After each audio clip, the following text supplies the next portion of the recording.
네, 반갑습니다.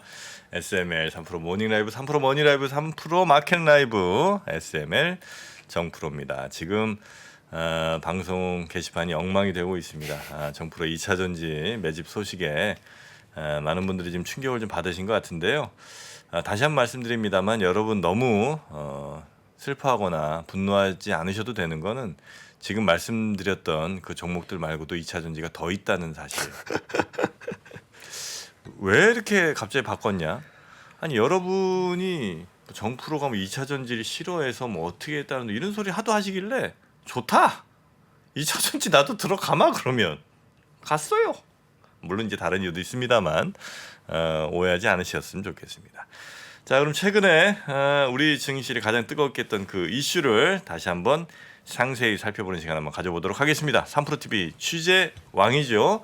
권순우 취재팀장님 어서 오십시오. 네, 안녕하세요. 3프로TV의 권순우 취재팀장입니다. 네, 반갑습니다. 예. 자, 그러면 오늘은 무슨 얘기 해주신다고요? 조금 이제 가벼운 마음으로 네. 이번 사태의 전말과 여기에 남은 의혹들 관련한 이야기를 좀 나눠볼 텐데요. 어제 그 통정매매 얘기 좀 있어가지고 말씀 좀 드리려고요. 그게 좀 한번 표를 같이 보시면은 네. 이게 어떻게 되어 있냐면은 이게 자본시장법 176조예요. 시세 조정 행위 등의 금지라고 되어 있고 주식의 매매에 관해 매매가 성황을 이루고 있는 듯이 잘못 알게 하거나 그릇된 판단을 하게 할 목적으로 남들을 유인하려는 목적으로 다음과 같은 행위를 하면 안 된다. 그러면서 밑에 나와 있는 게 짜고서 매도 매수를 하는 행위. 이걸 이른바 통정매매라고 하죠. 네. 그러니까 통정매매, 그러니까 타인에게 그릇된 판단을 하게 할 목적으로 통정매매를 하는 거를 금지하고 있는 어제 거예요. 이제 어제였죠? 예, 통정매매 관련된. 네. 그 이슈를 모르는 분이 계시겠구나. 네, 그러니까 조금만 설명해 주실까요? 그러니까 제가 어제 그 얘기를 했어요. 그러니까 통정매매 자체가 문제가 아니라 통정매매로 시세 조정을 하는 게 문제다라는 말씀을 좀 드렸는데 이게 시세 조정을 할 목적으로 통정매매를 하는 것을 금지를 하고 있어요. 네. 근데 이 문제를 제가 왜 이걸 구분해서 말씀을 드렸냐면은 통정매매를 하는데 시세 조정을 하지 않는 경우가 있긴 있거든요.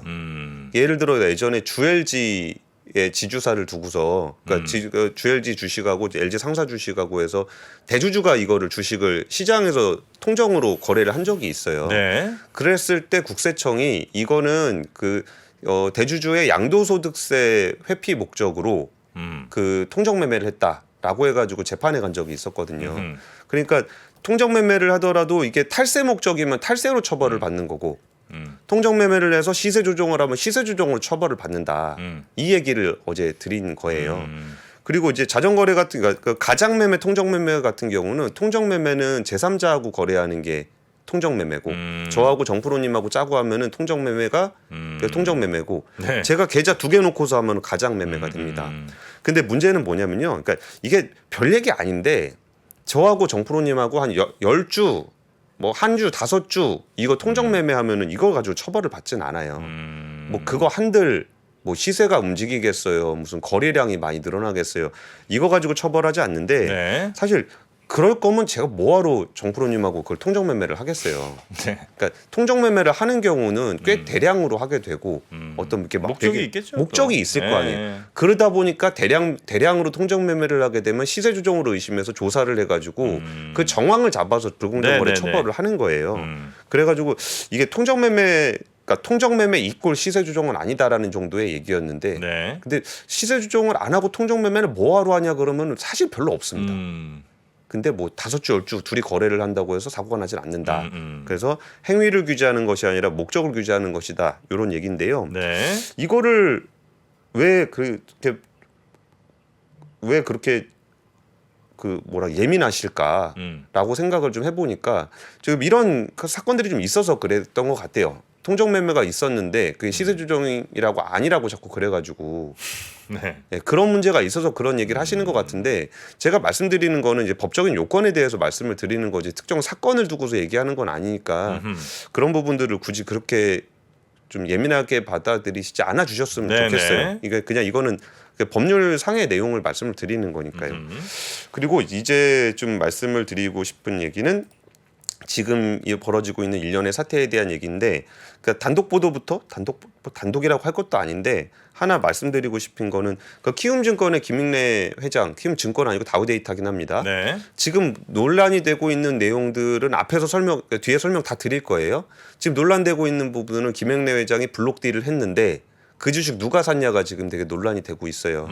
근데 뭐 이게 어떤 내용인지는 뒤에 설명 다시 드릴 겁니다. 네. 근데 그 부분에 대해서 좀 몇 군데 헤지펀드 이름을 확인을 했습니다. 예, 그런데 그러니까 김익래 회장의 블록딜을 사간 예, 사간대가 이제 좀 나왔군요. 예, 예. 근데 그게 이제 라더견 회장 쪽에서는 그쪽에서 공매도 쳐가지고 주가 떨어뜨려서 먹었다. 요 얘기를 하고 있는데 제가 확인한 외국계 헤지펀드들 여러 군데가 있었는데 그 회사의 이름을 굳이 얘기하지 않는 이유는 이게 특별하게 들어온 헤지펀드로 보이진 않아요.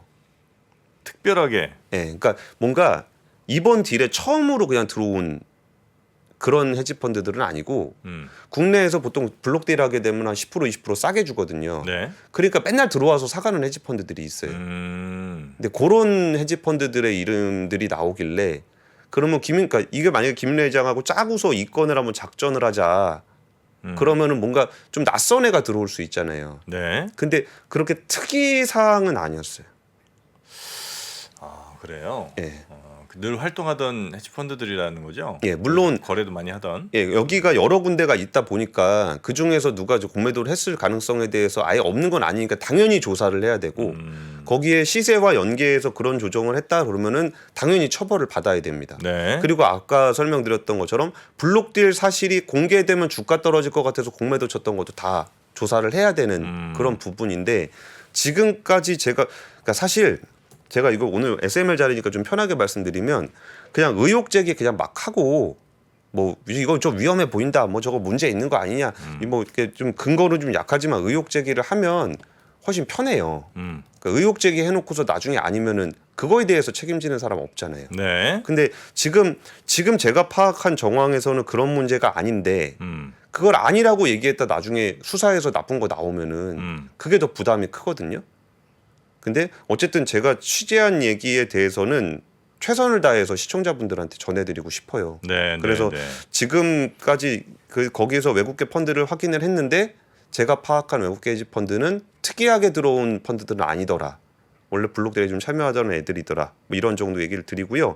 그럼 이 얘기가 왜 지금 얘기로 나오는지에 시작부터 한번 차분하게 스토리를 한번 들어보시죠. 네. 1인 매매가 먼저 문제 아니야? 그럼 당연히 그건 문제입니다. 그러니까 불법 1인 매매는 그건 뭐 얘기할 것도 없이 불법이고 문제입니다. 그거는. 그러니까 네. 그건 처벌 받아야 되고요. 한 사람 맡긴 사람 다. 예, 그냥 1인 매매 자체는 행위에 대한 규제니까 네. 그거는 그냥 처벌이 되는 거고요.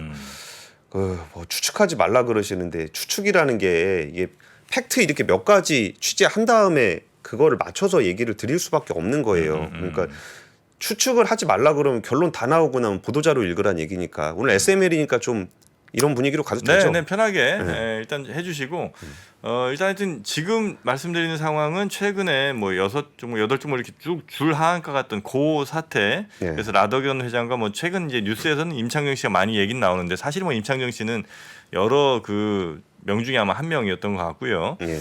그 하여튼 라더견이 주축이 된 그 주가 조작 사태 그리고 줄 하한가 사태의 실체를 한번 좀 저희가 보는 겁니다.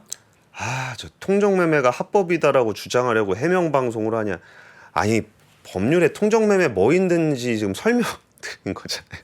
자 스토리 시작하게 보겠습니다. 네. 때는 2019년으로 갑니다. 그냥 이거 라더견 씨를 옹호한다라고 생각하지 마시고 19년까지 올라가요. 네, 어떤 일이 벌어졌는지에 대해서 설명을 드릴게요. 2019년에 라더견 투자 세미나라는 게 열렸어요. 이게 이때부터 그냥 이걸로 시작이다라고 얘기를 하진 않는데 라더견 씨가 주로 무슨 얘기를 하면서 사람들을 모았는지에 대한 얘기를 드릴 거예요. 그리고 그게 왜 불법 거래인지. 제목이 돈으로 돈을 버는 자산주 투자입니다. 라더견의 투자 세미나입니다.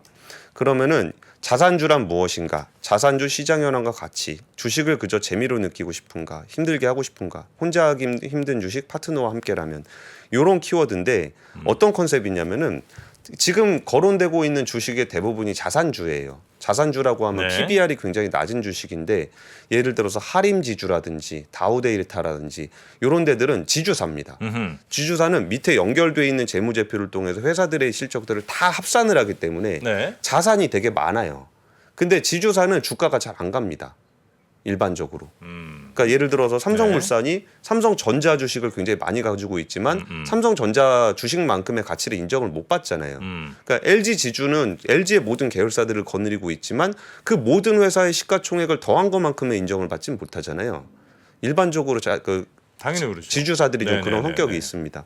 그리고 뭐 삼천리라든지 아니면 그 세방이라든지 이렇게 부동산 많은 회사들 그런 회사들은 자산 가치에 비해서 주가가 잘 못 가요. 네. 근데 이분이 이제 어떤 거를 생각했던 거냐면은 PBR이 1배 이하라면 그럼 예를 들어서 가지고 있는 자산이 100만 원인데 시가총액이 100만 원이 안 돼. 한 20만 원밖에 안 돼. 그런 회사 뭐 좀 있죠. 예, 그런 회사 그냥 아예 사버릴 수도 있잖아요. 아예 사서 자산 다 팔아버리면 남는다는 거 아닙니까? 그러면 싼 주식을 사야 된다라는 겁니다. 네. 그 거기서 자산 대비 싼 주식을 사야 안전하다는 거고, 그리고 혼자 하기 힘든 주식 파트너와 함께라면 이분이 어떤 이날 이 인터넷 찾아보면 나오는 얘기예요. 우연히 금융시장의 비밀을 발견하게 됐습니다. 처음으로 이렇게 쉬운 비밀이 정말 돈을 벌릴까 하는 의심으로 몇 년간 검증을 거쳤고. 조금 키워볼까요 글씨를? 아니요, 저희가 키우겠습니다. 네. 네. 네, 그래서 이런 것들을 여러 사람에게 보여주고 알려줬지만 모두가 성공할 수 없음을 확인했습니다. 시장의 비밀은 의외로 간단하지만 이를 실행하는 개인의 역량에 따라 이런 식의 얘기를 해요. 그러니까 이 비밀이 뭐냐면은 그 싼 주식을 다 같이 사면 된다는 겁니다. 안 팔면 된다는 거예요. 그럼 누가 아니, 그들이 예를 들어 샀어. 딴 예. 사람이 더 안 사. 그럼 돈을 어떻게 벌어? 혼자 하기 힘든 주식 파트너와 함께라면 다 같이 사면 됩니다. 아, 이게 다 같이 샀어요. 그러니까 그다음에, 저도 라더근 대표하고 통화를 할 때 그 얘기를 하고 워렌 버핏에 대한 얘기를 하더라고요. 네. 워렌 버핏의 장점은 뭐냐? 좋은 주식을 사서 오래 안 팔고 들고 있는 것이다. 그래서 그 주식을 굉장히 많은 사람들에게 주식을 이제 이걸 사도록 한 거예요. 계속 사고 그리고서 이거를 계속적으로 사게 되면은 주가가 오를 거 아니에요. 네. 그럼 안 팔고서 여러 사람이 다 같이 주식을 샀으니까 올랐는데 그분들 보시기에는 아, 저 사람이 찍어준 8종목을 샀더니 주가가 오르더라. 1억 샀을 때 이거는 제가 이제 저쪽 그 거래하시는 분들 얘기에 그 계좌들을 보니까 처음에 있던 계좌는 규모가 크지 않더라는 거예요. 그러니까 그건 자기 계좌겠죠. 한 작은 건 아니지. 거기 좀 돈 좀 있는 분들이니까. 예를 들어서 한 1억 정도를 내가 투자를 해서 저분의 리딩을 받아서 언제 사세요, 언제 파세요 이런 걸 가지고 그냥 거래를 하고 있었단 말이에요. 근데 저분 따라서 하니까 막 수익이 엄청 많이 나는 거예요. 그리고서 이제 그분이 뭐 큰 돈 좀 맡겨 보실래요? 그러면 맡기는 겁니다. 그러면은 여기서 이제 큰 돈을 딱 맡기게 되는 거고. 그럼 그 과정들을 거치면서 이 사람도 안 팔았잖아요. 네. 그럼 딴 사람은 또 사고 하니까 계속 올랐고 처음엔 1억 투자하다가 10억으로 늘려서 투자를 하면 10억이 들어오니까 또 늘어나잖아요. 그러면 그렇게 모인 돈이 1조가 넘는다는 거예요. 라더겐 얘기죠? 예, 라더견 얘기입니다. 네. 아, 그럼 다른 사람 얘기가 제가 좀 잘못 얘기한 게 있습니다. 아, 아니요. 그게 이제 라더겐의 주장인데 예. 이제 마치 이게 이제 그냥 팩트처럼 이렇게 전달될까봐 라더겐 씨의 주장인데 어떤 게 주장이죠? 아, 방금 이제 얘기해 주신 게 예. 그러니까 라더견 씨 생각은 라더견이 야 좋은 회사 싸게 사갖고 다 같이 사서 안 팔고 있으면 그냥 올라가는 거 아니냐라는 게 그래서 이제 자기의 투자 문제가 없다는 식으로 얘기한 게 이제 라더견 씨일 거 아니에요. 그렇죠. 그걸 전해주신 거죠. 예. 네. 그렇게 하면 이제 올라가긴 올라가잖아요. 뭐 그렇겠죠. 예. 예를 들면 대주주가 안 팔고 다른 사람이 안 판다는 가정하에 아무도 안 팔면 되죠. 아무도 안 팔면. 네. 다 같이 안 팔면 주가가 올라가는 거잖아요. 그래가지고 이제 거기서 통정 매매를 통한 시세 조정을 어떤 식으로 했냐면은 여기서 예를 들어 20억씩 30억씩 다 많이 맡겼잖아요. 돈을. 그럼 그거를 자기가 이제 가져가서 정프로님이 저한테 한 20억 맡기고 싶다. 네. 그러면은 제가 이제 핸드폰 가져가가지고 이거 핸드폰에다가 HTS 깔아가지고 MTS 깔아가지고 저를 주세요. 네. 그래서 그걸 가져가서 제가 한 거예요. 네. 그러면은 정프로님 같은 분들이 뭐라고 지금 얘기를 하고 있냐면은 나는 그런 주식 한 적 없다라고 얘기하고 있어요. 나는 이른바 피해자라고 주장하는 분들이 나는 그 사람한테 투자를 한 거지 돈을 맡긴 거지 나는 그 주식을 산 적도 없고 본 레버리지 쓴 적도 거 이런 없다. 것도 모르겠다 나는. 모르겠다. 네. 그래가지고 거기에 이제 공인인증서랑 비밀번호 패스워드, 아이디 패스워드 다 받아갔으니까 여기서 마음대로 거래를 할 수 있잖아요. 그럼 예를 들어서 시세가 이렇게 움직일 때 뭐 마이너스 한 2.2%, 3% 내려갔다고 할게요. 그러면은 거기 자기가 움직일 수 있는 돈이 되게 많잖아요. 네. 그러면 거기에 있는 거를 호가를 다 잡아먹으면서 사면 됩니다. 네. 다 사서 올려요. 그럼 예를 들어서 뭐 한 3% 넘게 올라요. 그럼 거기서 지금 좀 팔 사람 있으면 파세요. 그러면서 팔면 됩니다. 그러면서 적당한 가격으로 조정을 하게 돼요. 네. 그러니까 그거를 라더견 쪽의 주장은 우리는 시세 조정을 한 적 없다. 우리가 뭐 5%, 10% 이렇게 올렸냐. 그런 거라고 주장을 하는데 네. 그게 통직매매고 시세 관여 행위예요. 네, 네. 그래갖고 라더견 대표랑 통화를 할 때 제가 그랬어요. 그게 시세 관여 주문 아니냐. 시세가 밑으로 가 있는 건 올리고 밑으로 위로 가는 건 떨어뜨리고 뭐 불법 일인 관련해서는 당연히 불법이니까 상관. 그러니까 라더견 대표가 지금 얘기하고 있는 거는 자기가 불법이라는 사실을 대부분 인정하고 있어요. 그리고 그 주문이 불법인지 아닌지는 수사당국에서 불법이라고 하게 되면 불법인 거고 그럼 자기는 감옥 가겠다 그 얘기를 하고 있는 겁니다. 네. 그래서 그 액수를 그런 식으로 해서 그렇게 계속적으로 올렸던 거고 그 사람들은 돈을 맡겼던 거고 그거를 뭐 크게 문제가 없다라고 얘기한 거예요. 그리고 예를 들어서 중간에 빠져나가는 사람도 있을 거 아니에요. 저 네. 이제 주식 투자 그만하고 나갈래요. 예를 들어서 오늘 한 5천만 원 던질 거예요. 그럼 5천만 원 좀 작을까? 예를 들어 한 1억 던진다. 1억을 다 던진다고 해요. 그럼 거기서 한 주에 그냥 1억 다 던져버리면 빠질 수도 있잖아요. 그러면 나머지 계좌 가지고 그걸 받은 거예요. 그것도 통정매매입니다. 매매입니다. 그렇죠. 네. 그것도 시세가 떨어지는 거를 막기 위한 통정매매니까 그것도 불법 거래가 되는 거예요. 네. 그래서 그런 식의 얘기들이 사람들한테 되게 혹할 수 있어요. 이게 뭐 예를 들어서 리딩방에서 그러니까 불법 리딩방에서 뭐 저 리딩방 전체를 나쁘다고 얘기하고 싶진 않아요. 근데 불법 리딩방에서 여러분 이거 사시면 주가가 오릅니다 그래가지고 다 같이 사잖아요. 그럼 올라요. 뭐 작은 회사든 그럴 수 있죠. 예, 그러니까 그거를 맞췄다라고 착각을 하게 되고 자기 돈으로 올린 거를 그런 식으로 착각을 하게 되는 거고 그러다 보니까 내가 이 사람 말 믿고서 투자를 했더니 잘 돼. 그러니까 주변에 막 추천을 해주는 거예요. 그게 어떤 식으로 돼 있냐면은 이게 라더견 대표 밑에 문화생들이라고 또 있어요. 같이 일하는 직원들. 그분 이제 라더견 대표 얘기로는 원래 PC방 할 때 같이 주식 배운다고 왔던 동생들이라 그러는데 여기서 돈을 해서 돈 자꾸 버니까 주변에 있는 사람들한테 자꾸 이제 그걸 또 추천을 하는 거예요. 여기 하면 이 사람대로 하면 된다. 그래서 여덟 종목 그냥 계속 이 사람 저 사람한테 추천하면서 계속 올려왔던 겁니다. 네네. 그리고서 그러면 수수료는 어떻게 받냐? 그럼 반반씩 받기로 했던 거죠. 우리 10시까지죠. 네. 그럼 올린 과정에 대해서는 이제 그만 얘기하겠습니다. 이게 어떻게 해서 올라갔는지는 아시겠죠? 그래가지고 이게 빠지기 시작하니까 네. 이 사람들은 자기가 레버리지를 냈다는 사실도 모르고 그리고서 팔고 나면은 자기 주식은 다 날라갔고 반대매매까지 당해가지고 빚을 갚아야 되는 상황이 돼 있는 겁니다. 네. 그래서 라더견 대표가 지금 많은 언론에 나와서 김익래 회장을 타겟으로 욕을 하는 이유는 자기가 불법이 아니다라는 얘기를 하고 있지 않아요. 그래서 오히려 지금 자기의 말을 따라서 같이 투자한 사람들이 피해를 많이 받기 때문에 네네네. 저기 사람들이 불법 거래를 입증해서 그 사람들로부터 보상을 받고 싶은 거예요. 자기가 불법이 아니다라고 얘기하는 게 아니고 저 사람이 불법이니까 저 사람 거 받아다 이거 나눠 가져야 된다. 그런 주장을 하고 있는 겁니다. 네. 그럼 여기서 지금 김익래 회장한테 주어지는 그 의혹은 뭐냐면 이거를 같이 볼게요. 지금도 그러면 그 해당되는 주식들은 갖고 있는 거죠? 라더견 쪽에서 그 계좌들 다 같이. 반대 매매로 다 털렸을 수도 있을 것 같은데 아예 다 털리진 않았겠죠. 반대 매매로 털렸을 수도 있고. 네, 네. 네. 근데 아직 전 갖고 있을 겁니다. 네. 뭐냐면은 김익래 그 다우 데이터 회장이 외국계 펀드에다가 주식을 팔았어요. 네네. 이게 4월 20일입니다. 그러면은 여기서 거래 내역을 보시면은 키움증권 거래 내역으로 매도량 140만 주 이렇게 나와요. 이게 나오죠. 그리고 이거 화면 잠깐 꺼주시면은 잠깐만 시간 줘주시면은 네. 제가 매수 내역도 한번 잠깐 봐드릴게요.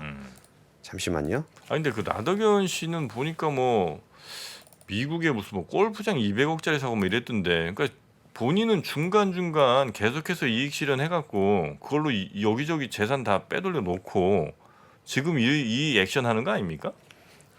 그 재산을 빼돌렸다라는 얘기가 뭐 네. 그러니까 중간에 수수료를 많이 가져가긴 가져갔어요. 예. 근데 수수료 가져간 게 말씀드렸잖아요. 뭐 회원권 같은 걸로도 하고 그 회원권을 뭐 전세라고 표현하더라고요. 회원권은 묶여 있는 돈이니까. 네. 그 골프 레슨 같은 거 이제 카드깡 같은 거 하고 뭐 이건 또 월세라고 표현을 좀 하는데 뭐 그런 식으로 해서 가져간 거 있는데 그걸 전액을 가져가지는 못한 것 같고 그거 가지고 뭐 차도 사고 흥청망청 쓴 것들에 대한 기록들은 많이 나와요. 네. 거기서 오른 시총이 한 6조, 7조 이렇게 되니까 거기에서 뭐 수수료 이렇게 받았다 그러면 돈 엄청나게 받았겠죠. 그렇겠죠. 네. 다 받지는 못했겠지만 흥청망청 쓴 건 맞을 거예요. 그러면 지금 이거를 제가 홈페이지 바로 보여드릴 수가 없어서 그런데 4월 20일 날 아까 키움증권에서 146만 주 매도 순매도 했잖아요. 143만 주. 그럼 여기에 이날 외국인이 134만 주를 샀어요. 요 기록이 맞는 겁니다. 네. 김익래 회장이 키움증권 계좌로 140만 주를 팔았고 외국인이 134만 주를 샀어요. 그러니까 여기서 주가가 떨어지기 시작하면서 반대 매매가 나오기 시작했잖아요. 그러니까 라더견 쪽에서 주장하는 거는 그거 받아간 외국계가 던져가지고 공매도를 잡고 던져가지고 주가를 일부러 떨어뜨렸다. 이 주장을 하고 있는 거예요. 네. 그럼 볼게요. 이게 그 다우데이터 기록입니다. 4월 21일 기록인데 15만 주밖에 안 돼요. 최대 거래량이. 140만 주를 받아갔는데 순매도가 15만 주밖에 안 됩니다. 그리고 그 다음날 기록 볼까요? 24일. 이게 월요일입니다. 네. 그럼 그때부터 SG증권에서 반대 매매가 나오기 시작해요. 그럼 이 반대 매매는 그 블록데이 받아간 쪽은 아니잖아요. 네.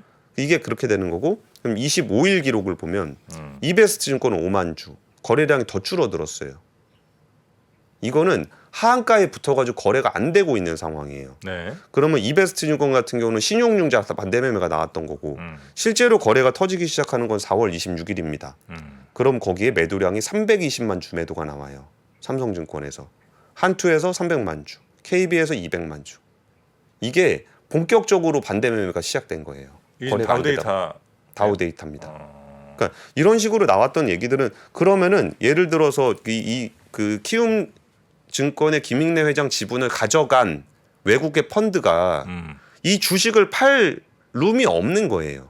아까 거래량 보시면 거의 없다. 반대 매매만 터지고 있잖아요. 무려 140만 주를 가져갔는데 반대 매매를 못 가지고 있다면은 그 돈을 물렸을 가능성이 꽤 높아 보입니다. 일부 정리를 했다고 하더라도.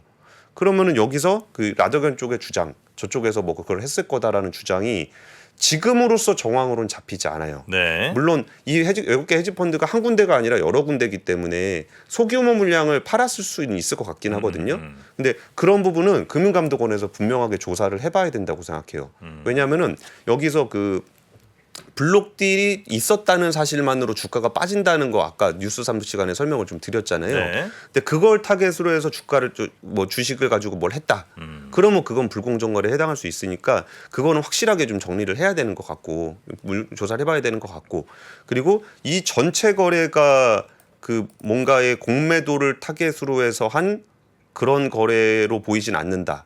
왜냐하면 거기서 공매도 잔고가 사라진 게 공매도 잔고가 4월 20일 기준, 30일 기준으로 한 30만 주 정도 돼요. 네. 다우데이터에. 그리고 공매도 잔고 사라진 게 한 10만 주 정도니까 20만 주가 사라졌거든요. 그럼 이거는 공매도로 먹었다는 거죠. 주가가 떨어져서. 네네. 그럼 먹은 금액을 대충 한 5만 원, 5만 5천 원에서 1만 5천 원에서 4만 원 정도 계산하면 80억 정도 돼요. 공매도 잔고로 먹은 수익 추정치가. 네. 그러면 그거를 거래량을 기준으로 보면 여기서 김익래 회장 지분 받아간 건 600억이거든요. 600억 받아가 가지고 그게 지금 뭐 한 3분의 1 토막, 4분의 1 토막이 났으니까 한 100 얼마, 200 얼마 남았겠죠. 한 400억 정도 손해를 봤겠죠. 네. 그리고 공매도로 먹은 돈이 80억이에요. 그럼 이 거래도 잘 안 맞는 거잖아요. 그래서 라더견 쪽에서 주장하고 있는 저놈들이 나쁜 놈들이고 저놈들 때문에 우리가 피해를 받습니다라는 주장이 안 맞는 것 같다는 말씀을 드리는 겁니다. 아, 네네네네. 그래서 지금 나오고 있는 얘기들은 그 나머지 곁다리 그 가십성 얘기들이 되게 많을 거예요. 네. 뭐 차를 뭘 샀다, 뭐 연예인 누가 얽혀 있다, 뭐 누가 투자를 했다. 투자한 사람 뭐 1,000명, 2,000명 되는데 그 사람 한 명 한 명의 이야기가 그렇게 제 입장에서 중요하진 않아요. 이 거래에서 불공정 거래가 있었는가? 아니면 주요 선수들이 누가 있는가라고 봤을 때 지금 밝혀지지 않은 부분들이 외국계 투자자들인데 그 김익래 회장의 지분을 받아간 쪽. 근데 면면을 보니까 그 면면이 김익래 회장하고 짜고 특별하게 들어왔던 헤지펀드 이름은 아니더라.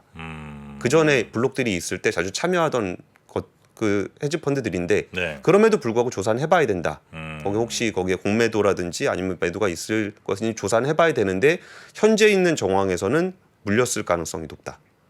이런 얘기를 좀 드리고 싶습니다.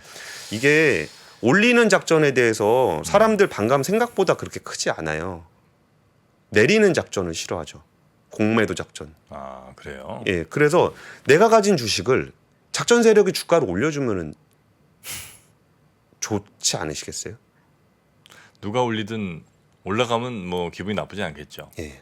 그리고 작전을 하다 보면은 좀 얘네가 주가로 쫙 따라서 올리는 거 있잖아요. 그럼 내가 거기에 달라붙고 싶은 생각도 있잖아요. 심지어 예. 네. 딱 보니까 이거 이렇게 쫙 올라가네. 그러면서 딱 올라가는 부득 할 수 있는데 그럴 때 작전 세력들이 주로 하는 것 중에 하나가 유동 거래량 굉장히 줄여놔요. 대부분 자기들 소유로 가지고 있고 큰 뭉치로 들어가 있으면 이렇게 주가를 흔듭니다.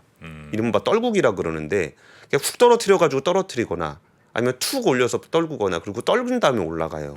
그러니까 작전 세력이 주가 올려주는 게 그렇게 좋지는 않습니다. 그래서 이게 투자 세계가 뭐 이익만 내면 그만이라고 생각하시는 분들도 계신 것 같아요. 근데 이런 식으로 해서는 진짜 큰 부자 되기 쉽지 않아요. 큰 부자 안 돼도 그러니까 좀 부자라도 됐으면 좋겠다는 마음이 일단 있긴 하죠. 근데 이렇게 짝짝짝짝 먹다 크게 물려요. 이런 일들이 터지잖아요. 그렇겠죠. 그러니까 네. 대주주가 매도를 해가지고 개인 주주들이 피해를 보는 경우에 대해서는 정말 이 문제에 대해서 그래서 사전공시제도 분명하게 도입이 돼야 되고 대주주는 주식 팔 때 훨씬 더 엄격한 기준을 적용받아야 됩니다. 근데 작전 세력 그렇다고 해서 작전 세력이 그 작전을 한 걸 가지고 이게 면죄부가 된다? 그렇지는 않을 거예요. 그렇죠. 네, 네. 그리고 물론 그분들을 작전 세력이라고 규정하는 거는 사법 당국에서 해야 되니까 제가 그걸 규정할 수는 없는데 그 같은 패턴들은 충분히 불법성의 소지가 있어 보인다는 거예요. 그리고 이거를 뭐 자기네들은 조금 올렸는데 그게 왜 작전이냐? 그리고 우리는 다 같이 그냥 우량주를 투자했는데 왜 작전이냐? 이게 왜 다 불법이냐? 이렇게 주장들 많이 하시는데 그런 식으로 해도 불법입니다. 그럼요. 불법이죠. 그래서 그 건전한 투자, 공부하는 투자, 그리고 남들하고 짜고 그냥 같이 사서 가격을 올리는 이런 방식은 적당한 투자법이 아니다라는 말씀을 좀 드리고 싶습니다. 네. 이거는 이제 앞으로도 계속 아마 뭐 뉴스들이 이런저런 방향으로 나올 텐데 하여튼 우리 권 팀장님께서 잘 좀 정리를 좀 해주셔서 우리 시청자분들이 이해하기 쉽게 앞으로 좀 전해주시기 바라겠습니다. 예, 오늘 말씀 들으시고 좀 이해가 가시면은 네. 그동안 이제 여기저기서 라더건 대표가 인터뷰했던 내용들이 막 산발적으로 막 나오고 막 소송전 벌어지고 뭐 차 나오고 골프 회원권은 뭐며 이런 얘기가 쭉쭉 나오는데 지금 이 어떤 그 뭐라 그럴까 뼈대를 두고서 얘기를 보시면은 대충 이런 얘기겠구나 뭐 누가 거짓말을 하는 거겠구나 대충 파악하실 수는 있을 것 같습니다. 알겠습니다. 자, 오늘은 최근에 그 주가 조작 사태 그 내부의 이야기, 내밀한 이야기를 좀 더 살펴봤고요. 저희가 요거는 의지를 갖고 더 자세히 취재해서 여러분께 전해드리도록 하겠습니다. 자, 오늘도 고생해주신 우리 권순우 팀장님 고맙습니다. 예, 감사합니다. 네. 자, 그럼 저희 SMN 오늘은 여기서 마무리하고요. 내일 아침 다시 뵙겠습니다. 함께해 주신 여러분 고맙습니다.